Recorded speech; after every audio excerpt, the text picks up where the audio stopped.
Okay, the first thing I want to talk to you about today is what we look for in an offensive lineman. I think is the most important part about playing offensive line, that's flexibility.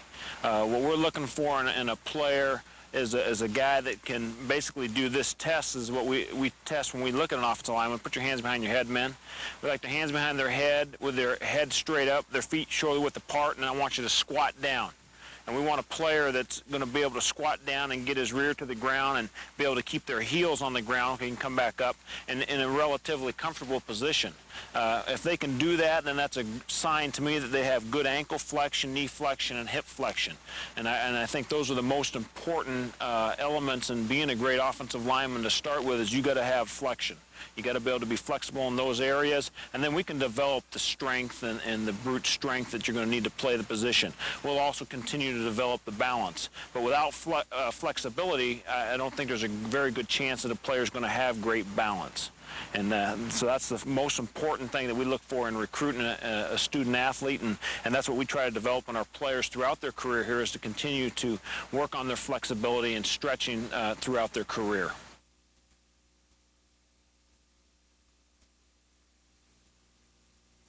First fundamental that we teach in offensive line play when a young player comes in right away is we bring him in here and teach him what we feel is the proper stance needed to play offensive line. Our stances are built from the ground up, and we would like to start out with a balanced feet that are slightly more than shoulder width apart with a slight stagger in them. We're looking for your feet to be comfortable with the weight on the inside of your feet. We want the toes as straight as possible, but not necessarily straight ahead. You have to be comfortable.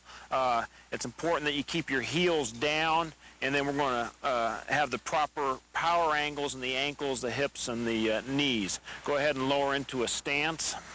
We want the hands slightly out in front. And when that hand is lifted, you should be able to not fall forward, but stay on your feet. You have to have enough weight forward that you can move forward, but we also don't want you falling on your face if that hand should come out. Once your hand's down, we want you to suck your rear to the ground and have a slight angle with your rear working up through the plane of your shoulders. Your eyes should be up and see through the down defender to the linebacker. It should be a comfortable stance. You should be able to move in 8 different directions. You should be able to move straight ahead, back and pass stance, side to side, and laterally back and forward to the side also. The eyes should be up again through the defender, and as you saw, we use a right-handed and a left-handed stance. Mike, if you would get down and demonstrate the right-handed stance. On the right side of the ball, we're in a right-handed stance. We like to keep the up hand on the knee with the elbow in tight to the body. And again, he's in a good balanced stance, has good flexion in his ankles and his knees. Colin, if you get down a stance, he's on the left side of the line, so he's in a left-handed stance. Again, he has the hand on the side of the knee with the elbow in tight to keep the shoulders square to the line of scrimmage. And again, he is got the heels down. He's in a good position to be able to move out in any direction in which he needs to go. Our center will use the same thing as the other two fellows. He'll choose a right-handed stance. If he was a left-handed center, we'd use a left-handed stance. And he can either have the off arm in position to block after the snap, or he can have it on the ground. But again, he's in a balanced stance and working from a low to high plane. We'll also employ what we call a two-point stance or a preset stance, and we use this on sure passing downs. And you will align with your feet the exact same way as you had them. The only difference between this and our three-point stance is that you're not going to put the hand down. You're going to have your hands resting on your thighs. I want you guys to demonstrate a preset for me by the two guards. Again, we want their chin and chest up. They're in position now to either use their hard post move inside or their kick slide. Your weight's on the inside foot, and the weight is on the inside of your foot. And so they're able to push off and kick slide to the prescribed depth. That's the two-point stance or preset.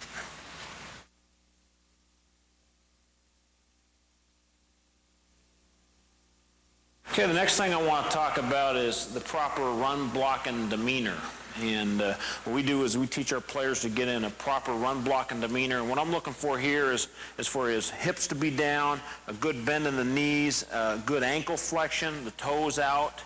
I want the slight arch in the back, but I want his shoulders up slightly. His elbows are going to be in tight, and what I'm going to have him do is just do about a 3-step demeanor walk and stand in demeanor position. Go ahead and pump the arms a little bit, Jim.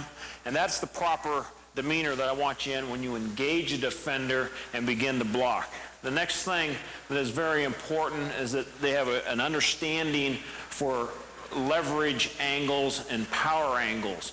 And so what we're going to do to teach leverage, what I do is I like to put a player up against the wall and pretend that he's pushing a car. And what we like to do with our players is we want the feet on the ground. If you were pushing a car, I think if you came up to a car and were pushing it and you're on your toes, you would find you have less power than if your entire foot is on the ground. So what we're going to do is to teach leverage is we want to get them in tight. I want a slight arch in the back. I want their shoulders slightly above, working low to high, bending the knees and then the hips and the ankles and driving the feet. And that's what we teach them, to feel the pressure and the leverage there of pushing something. And I just tell these guys, go outside and push a car. And you'll notice the difference between pushing on your toes and pushing on your feet. What we want to do is we want those feet on the ground with your knees in, bent at the hips, and that's where you have your leverage when you're drive blocking somebody. And that's important that they understand the leverage principles and learn how to get in that proper run block and demeanor when they're learning how to run block.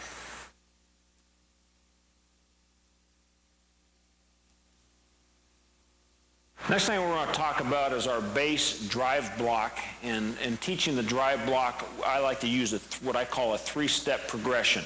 And in doing so, we're going to line the defender up slightly outside shade of the offensive lineman, and we're working to the play side, which is his right. On the 3-step progression, what we're looking for is that he is going to take a set step with his play side foot, and that is just a position step. He's going to step with his inside foot to the defender's inside foot, and on his 3rd step, he's stepping for width and depth on the defender. That's our 3-step progression.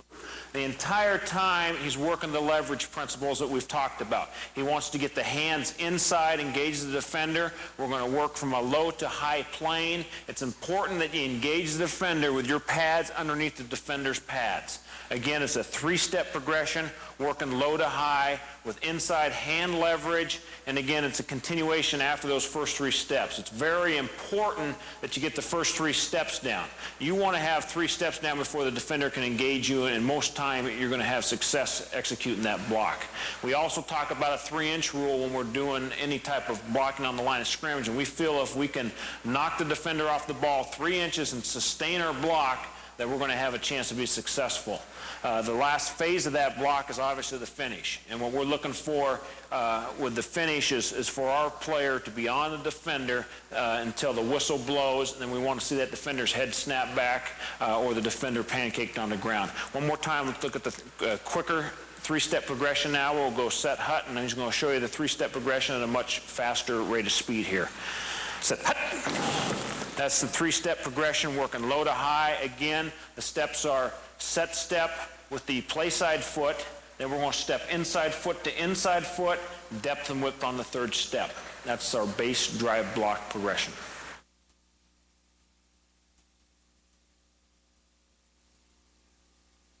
Now what we're going to talk about is our inside zone blocking fundamentals. The terminology that we use on the inside zone play for all of our offensive linemen is set to drive. In our inside zone, we're thinking move the defenders up the field. We're not moving laterally, but we're moving horizontal up the field. So every player will take a step with their play side foot on a set to drive. That first step is just going to be a set step as they work up the field. What we're going to show you now is some tandem blocking on the zone play with the backside guard and tackle versus a 3 technique. And what we want to do is when we run the zone play, we're going to try to run the zone play at the 1 technique, allowing us to have double teams on the inside tackles. And by doing that, we're going to get a double team here on the 3 technique to the backside backer. When we have a backside backer that is either stacked or playing to the backside, then what we're going to do with our backside guard is he's going to make a call to the tackle and tell him that I'm hanging. He's going to tell him I'm hanging, and he was going to utilize a flipper technique just to leverage the 3 technique. He is not going to turn his shoulders into him. He's going to stay square and leverage with that flipper and pump the outside arm allowing the backside tackle to utilize his three-step progression to get fitted up on him. So again, he is going to say, I'm hanging. He's going to utilize the flipper. So he is set to drive with his inside foot. He's going to utilize the flipper. He is using his three-step progression. He tells him he's hanging, meaning he's going to hang with a flipper on them until he overtakes him and he'll come off to the linebacker. Let's take a look at that in a half speed here. Again, the guard's hanging, and he's going to use a flipper. The backside tackle is going to use his three-step progression to fit up. Set, hut. That's the proper technique right there. Again, by the guard using a hanging technique and only putting the flipper in, he's going to keep his shoulders square coming up to the linebacker. If he sticks his other hand in there, a lot of times what happens is the shoulders turn and he cannot come off square to the backside linebacker. Okay, let's look at that one more time. He's going to hang. Again, we've got a stack backer or a minus backer, and we're going to work on the inside zone scheme here, the backside three. Set, hut. Okay, the next phase of that is if the backer happens to be playing to the front side A gap. Again, we're talking about a backside guard and tackle, the three technique, and now we have the linebacker playing to the A side. Okay, we can no longer help out on the three technique because we're not going to be able to get to that backer. Therefore, what we would say here is we'd make a zone call. So we're on the inside play and we're going to our left. They got a three technique. Now he can no longer hang. He will say zone, zone, zone, which will put these two guys on a quicker zone track. He'll now work the three-step progression without help, and he'll set to drive with his inside foot but go on an angle to his linebacker. Let's take a look at that. Set, hut. And again, that allows the players to get in position to block the men they're on and doesn't get the guard tied up with the three technique. Again, that's the front side or the back side of the inside zone. Again, we would use the same exact techniques if it were on a one shade to the front side with a center and a strong guard, and we'll demonstrate that next.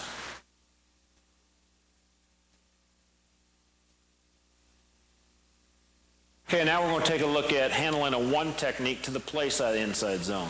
The last segment you saw, we worked on the back side of the three technique. Now we're going to work on the front side one technique.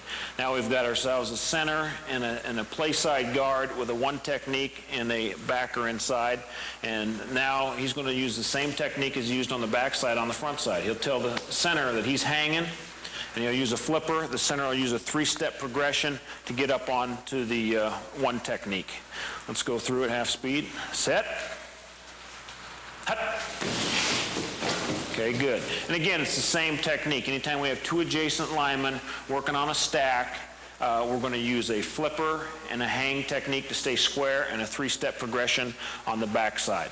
And if the back were to overplay it in a pre-snap alignment and you move into a one, you move outside here, then they would simply make a zone call as we showed earlier.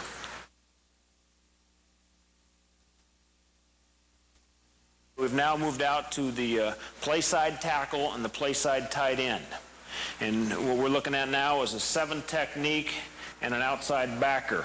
In this particular structure, they will make a fan call and they're accountable for those two men. The play side tackle will set to drive, and again, we'll try to work the three-step progression through him. This tight end will also set to drive and work up to the outside backer, trying to square him up and staying on him, knowing that the ball's coming on the inside of him. Let's take a look at that. Set, hut. Again, they're good wide base, feet apart, good leverage angles, working for inside hand leverage, sustaining the block.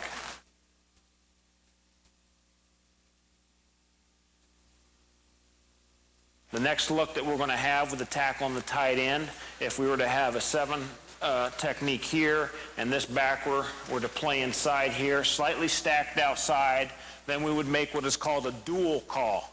And in a dual call, we would come off together on the double team, driving the seven technique until we get a commitment of the play side backer. Let's take a look at that. Set, hut. Right there, and we end up fitting up on them. Nice job. And again, they're going to come off. They're going to double team. That's with a seven tech and a stack. So the two calls that we're going to have there with the tight end and the tackle, or a fan call if we have a backer out in space, and if we get a stack inside there, then we'll make a dual call and double up to that player.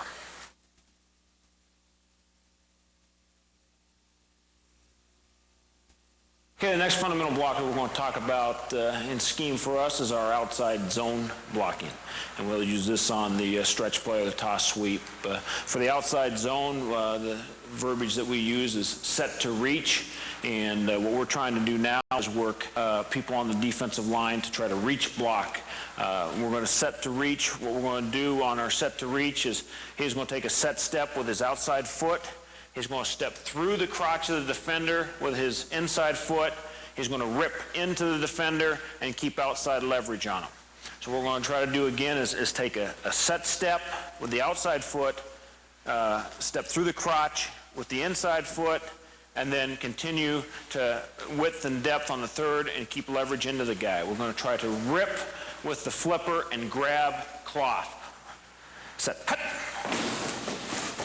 Again, he's working the leverage. If the defender should widen with him, he will maintain contact on the defender and fit up on him. But we're going to try to overtake him laterally first. One more time, let's take a look at set to reach. Set. Hut. Good. And continue to work up the field. That's the difference between the inside zone and the outside zone. Again, for us, is we're thinking on inside zone set to drive and knock him up the field. And on the outside zone, it's set to reach, and we're going to reach the guy and work down the line of scrimmage, taking over leverage to his outside.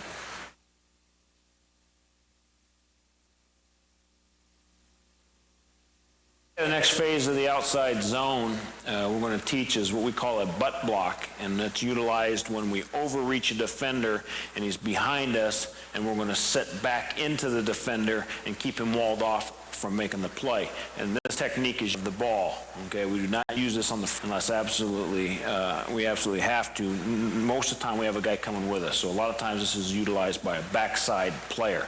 Let's take a look at that. Colin is going to set to reach on the defender, and he's going to overreach him and then utilize the butt block technique back into him. Set. Hit. Right there, and he's leveraging, and he just backs into him, keeps his arms out, and keeps his rear end leveraged into the defender to stop the defender from coming behind to make the play. We run, and when we're going to explain it, the fundamentals are exactly the same whether we have a center and a guard and a tackle, or a tackle and a tight end. Right now, the ball is to the inside on us, and we're going to execute the double team between a strong guard and a strong tackle. And the steps are determined by the alignment of the defender. If the defender is on a hard outside shade on the post player, which is the inside of the double team, and there is no fear of an inside charge by the defender, then what the player is going to do is step with his play side foot, deliver a forearm blow to the defender. The adjacent player here is going to step in and up and create the double team, working hip to hip and moving them up the field. Let's take a look at that from a little quicker speed now. Again, we have no fear of an inside charge. He's playing outside, so we're going to step with the play side foot, deliver a forearm blow. He's going to step in and up, and they're going to work butt to butt. Let's take a look at that here. We'll go set, go. Set, go. Right there, good. And again, they're going to work hip to hip. They're going to stay square and knock the defender off the ball. Okay, the next situation that we have here, if you could back up just a little bit, guys, the line right here on Colin, is if we have a head-up defender and there's a possibility of him making an inside charge, or if they happen to be a team that twists a lot, then what we're going to do is we're going to step in with our inside foot and still try to deliver a blow with our flipper. The adjacent player is going to step in and up, and we're going to again work hip to hip up the field on a defender with our eyes going to the backer. Let's look at that again in a little quicker speed here. Again, here's a double team with the chance of an inside penetrator. Here we go. Set, hut. Set, hut. Good. And hip to hip, stepping with the inside foot. Anytime there's a chance of inside penetration, you got to protect your play side gap. Then what we're going to do is have the player step in and deliver the forearm. If we do not fear an inside charge, or if he's playing outside on us, then we're going to step directly at him and deliver the forearm. Those are the two types of techniques that we're going to use on any of our double teams across the front.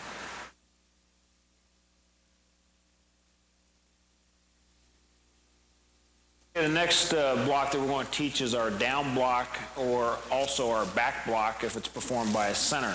Normally what this block is used is if a player has an adjacent player next to him pulling, and he's going to block down on the defender covering me.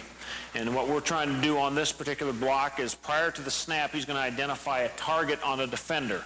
He's either going to block the play side shoulder or the play side hip of the defender. He is down on the snap of the ball. He is going to anticipate movement, so he'll step back slightly, get his eyes and hands on the target, whether it be the hip or the shoulder, and drive it down with the feet apart. And again, this is practiced in our everyday drills, working on the proper steps for the down block. Let's take a look at the down block. He has predetermined a target, whether it's going to be the hip or the shoulder on his down block, and he's anticipating upfield movement. He's going to have a lineman next to him pulling. Here we go. Set. Hut. Again, his feet are apart, his eyes and hands are on the target, his hips are down, and he's able to redirect with the defender. That's our down block or our back block.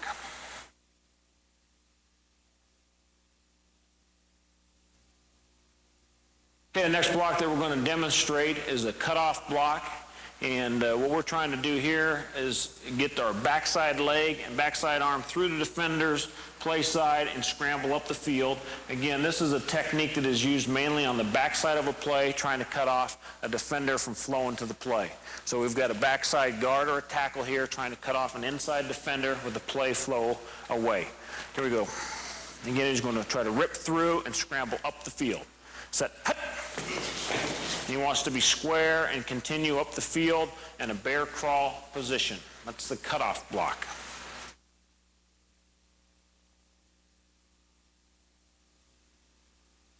This next block that we're going to demonstrate is going to be a fold block.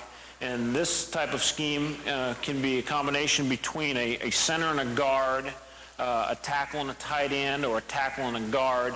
And again, the fundamentals are the same. What we're going to get is we're going to get a down block by this offensive player. And then what we're going to do with the player that's folding is going to take a bucket step. And on a bucket step, he is going to step first with his inside foot, or his outside foot behind his inside foot.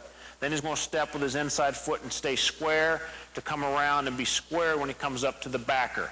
That's a full block. We're going to demonstrate it here with a little more speed now. We're going to get a down block, which we've shown earlier in the video, by this player, and we're going to get a bucket step by this player who's going to come around square up to the linebacker. Okay, let's demonstrate the fold block. Set. Hut. Good. As you can see, again, we'll do it one more time, that we're going to get a down block. It's the exact same fundamentals we talked about earlier. And then we get a bucket step by this player. Now, by taking the bucket step, he does have his feet in a crossed position, but he's in a non-contact position when he takes those steps. And so we're not as concerned about him getting knocked off and having his feet crossed because he's in a non-contact position. And what it allows him to do by taking the bucket step is it gets him a step ahead and allows him to be square when he comes around the down block and up to the backer. Let's look at that one more time. Fold block. Set. Hut. Good. That's a fold block.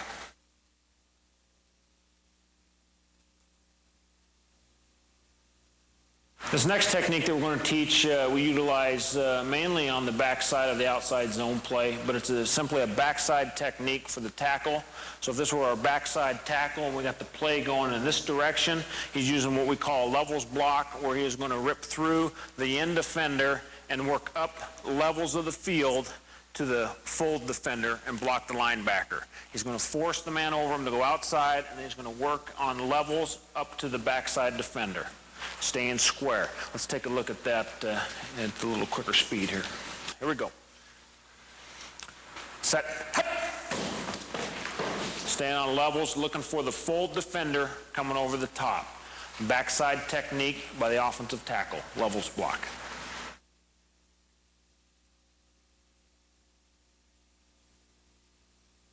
Okay, the next blocks that we're going to talk about here are a combination with the inside trap play and the techniques that we use by our guards. First, we're going to have a pulling guard who's going to open. He's going to pivot and push, and he's going to come on a track back into the line of scrimmage, and we're going to trap the three technique inside out.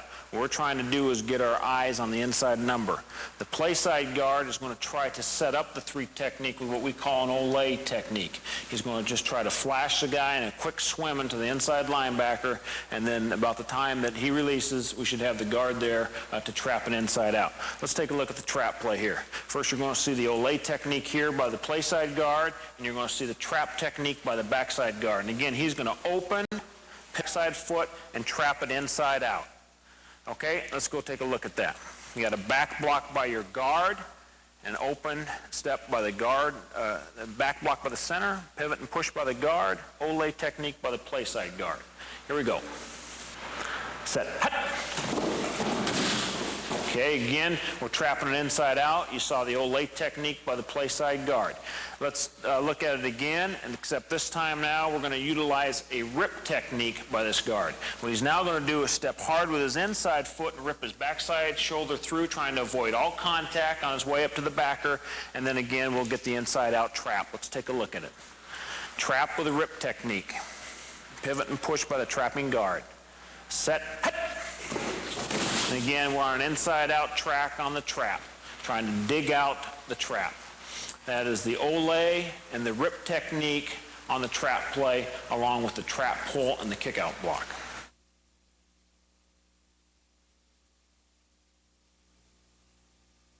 Now what we're going to talk about is our pass blocking demeanor, and that's the body position in which we want to be in when we're pass protecting. We're going to start out with our feet are going to be slightly staggered with our weight on the inside of our feet, and most of our weight is going to be on our inside foot. We want to have a proper Z in the knees and be bent at the knees. We want our chest to be up. If you guys would drop into a pass pro demeanor for me. We want the chin and chest back, a slight arch you should feel in the small of your back. We want to have bent knees, as you can see both these athletes are doing. We want their chin and chest tucked back. We want their elbows tight inside and with their thumbs working upward. That's the proper pass pro demeanor. We don't want to get top heavy or overextended. We want to keep our weight slightly behind our knees, and we want to try to keep our feet on the ground. We need to be able to change direction and stay in front of the defender. Again, chin and chest back, hands and elbows inside, bent at the knee, feet on the ground, weight on your inside foot. That's the proper pass pro demeanor. The next phase of pass protection is the snap up. And what that is getting yourself out of your stance into your proper pass pro demeanor before the defender can get his hands on you. Let's line you up in a 3 technique. Mike here is going to be playing a guard. On the snap of the ball, he's going to get himself set. He's going to set on the defender as quick as possible and try to get his hands up into a proper demeanor before the defensive player can get his hands on him. Okay, here we go. Snap up as quick as you can. Set. Okay, again, he's getting set as quick as possible, taking the proper set on the defender before the defender can get his hands on him. The next thing that I want to talk about is the relationship on the defender. The offensive player always wants to maintain an inside-out relationship on the defender. So if the ball were to the inside of Mike, he always wants to stay on an inside-out relationship on this defender. So Mike would like to have his outside foot just on the inside of the defender's inside foot, and he'd like to keep his inside foot slightly inside the defender's inside foot. So he always wants to maintain, get your feet apart, this relationship on the defender. If the defender would go inside, he would have to slide and maintain the inside-out relationship. If the defender went outside, he would also have to continue to slide to keep that inside-out relationship upon the defender. When he gets set, he's going to look for a target to punch the defender. So what he's going to do is he's going to snap up, and on the snap up, he's got to eye a target. And for us, the target is the breastplates on the shoulder pads. Okay, he is going to snap up, he's going to get himself into an inside-out relationship, and he is going to punch and lock out on the breastplates of the defender. And again, in the drill tape, you'll notice a number of drills that we emphasize the punch. What we're trying to get done with that punch is we're trying to stop the defender's move and create him, to make him start his rush over. So we want to punch, stop the defender's move, and make him start over again. So let's take a look at that. Mike's going to set. He's going to stay on an inside-out relationship, and he's going to punch the breastplates of the defender. Here we go. Set. Again, he's inside out. As you notice, he's on an inside-out relationship. He punched. He got his chin and chest back. He stopped the rush of the defender, forcing the defender to start over again. And again, it's important that he got his hands set and on the defender, or up in his demeanor, before the defender could get his hands on him. He got himself in a good inside-out relationship. And when he punched, he opened his eyes, saw his target, and was able to punch the breastplates of the defender. Those are the important steps there of getting set up quickly and getting a proper relationship and executing the punch on the defender.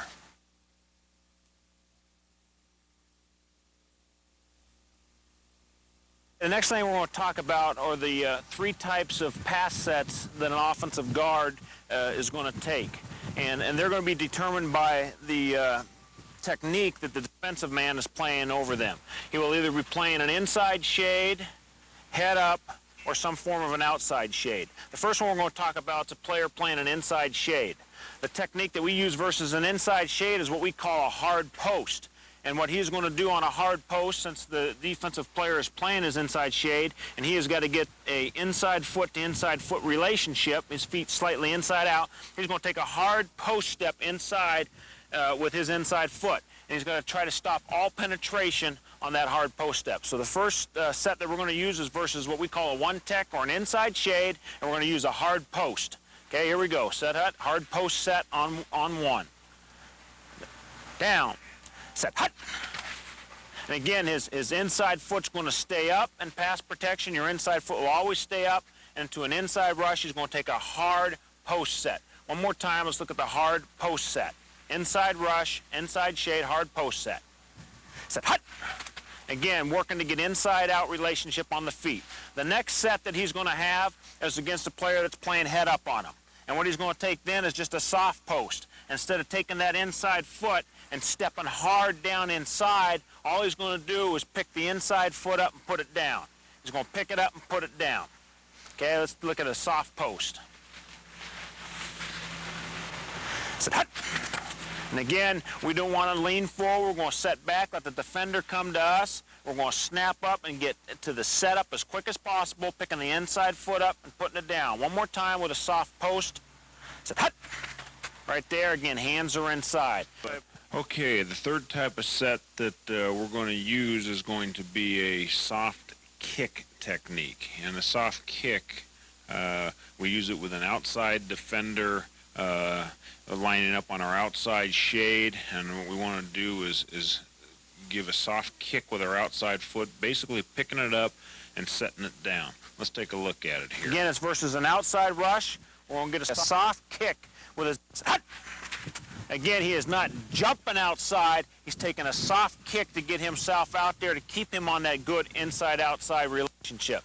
Those are the three types of sets that we use by our offensive guard. Now, the center will always use a hard post, and what he will do is use a hard post to his right or his left, depending upon the offset man that's shading him. If he doesn't have a man shading him, then he'll help out the either way. But the two sets that he's going to use is a hard post to the right or a hard post to the left if he has a shade on him. Otherwise, all he's going to do is use a soft post if he has a head-up man identical to that of the guard.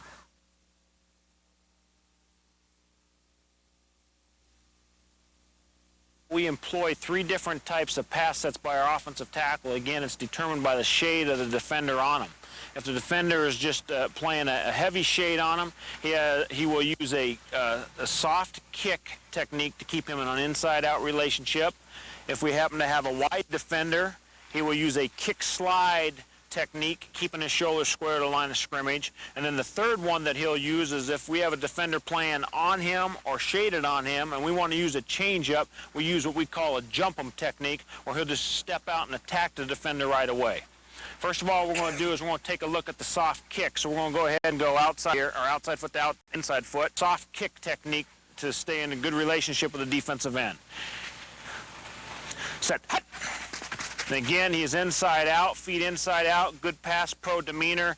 He's looking to get his hands inside out. He's staying fairly square to the line, will eventually open up slightly to the quarterback. That's a good inside out relationship here. Let's look at that one more time. A soft kick. A soft kick with a shaded tackle. Widen out a little, Greg. Set. Hut. Good. Doesn't have to give a lot of depth. It's going to intersect the defender fairly quick, so he doesn't have to give as much depth in his kick. Now we're going to widen him out to a wide rush end, and what we're going to get is a kick slide by the offensive tackle. We're going to get a wider look by the defensive end, and we're going to get a kick slide technique by the offensive tackle. Here we go. Set, hut. Again, he's setting back. He's staying square as long as he can. He opens slightly. He's got a good inside-out relationship on the defensive end, and he's got his hands inside leverage. Look at that one more time on a kick slide. Again, the kick slide is utilized versus the wide rush end. One more time. Set, hut. Weights on his inside foot. His punches in inside, good leverage, chin and chest back, and he's in a good pass pro demeanor there on the defensive end. The last technique that we'll employ is what we call our jump 'em technique, and again, it's a change-up technique. We don't want to do it versus a wide rush because we could miss the guy. So what we're going to do when we have a shade player or one playing close enough that we could run block, then we're going to jump him right at the line of scrimmage to change it up and kind of the element of surprise for the defender. Let's give him a look here at our jump 'em technique. Again, it's more aggressive. We're going to go out. We'll use it even on a drop back pass situation. If the player is tight enough to us that where we can just go out and attack him, we'll use it as a change-up, kind of the element of surprise. Let's look at it one more time, the jump technique. Again, we're still fighting for inside leverage. We still want to stay inside out on him, squared up on the defender, and a good pass pro demeanor once we initiate contact. That's the three base techniques that we use for the offensive tackle.